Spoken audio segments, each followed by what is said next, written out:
మధ్యాహ్నం కాసేపు కుడుకు తీయడం చాలా మందికి అలవాటు. దీని మంచి చెడుల చర్చ ఎలా ఉన్నా కూసింత పగటి నిద్ర ఆరోగ్యకరమే అంటున్నారు స్లీప్ స్పెషలిస్టులు. అందుకు కారణాలు అనేకం. మధ్యాహ్నం సేద తీరడం వల్ల అలసట తీరుతుంది, మెదడు మళ్లీ చురుగ్గా మారుతుంది. చిన్నపాటి నిద్రతో రోగ నిరోధక శక్తి పెరుగుతుంది, గుండె మరింత ఆరోగ్యంగా ఉంటుంది.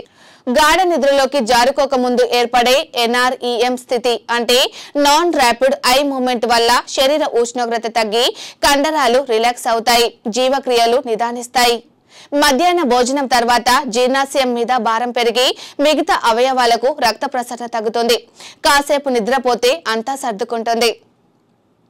కొద్దిపాటి కునుకుతో సృజన సామర్థ్యం పుంజుకుంటాయని నిపుణుల మాట. మధ్యాహ్నం వేళ ఓ 20 నిమిషాలు కునుకు సరిపోతుందని చెబుతున్నారు స్లీప్ స్పెషలిస్టులు. దీనివల్ల మళ్లీ రాత్రి వరకు గాఢ నిద్రలోకి జారుకోకుండా ఉంటారు. అయితే ఆ 20 నిమిషాల కునుకు సమయంలో సెల్ ఫోన్ దూరంగా పెట్టాలి. వెలుతురు, శబ్దాలు లేని చోట పడుకోవాలి. ప్రపంచ వ్యాప్తంగా ఉద్యోగులకు పని ఒత్తిడి పెరుగుతున్నది. దీన్ని తగ్గించేందుకు కార్పొరేట్ సంస్థలు సిబ్బందికి కాసేపు కునుకు తీసే అవకాశం కల్పిస్తున్నాయి. ప్రత్యేక ఛాంబర్లు ఏర్పాటు చేస్తున్నాయి.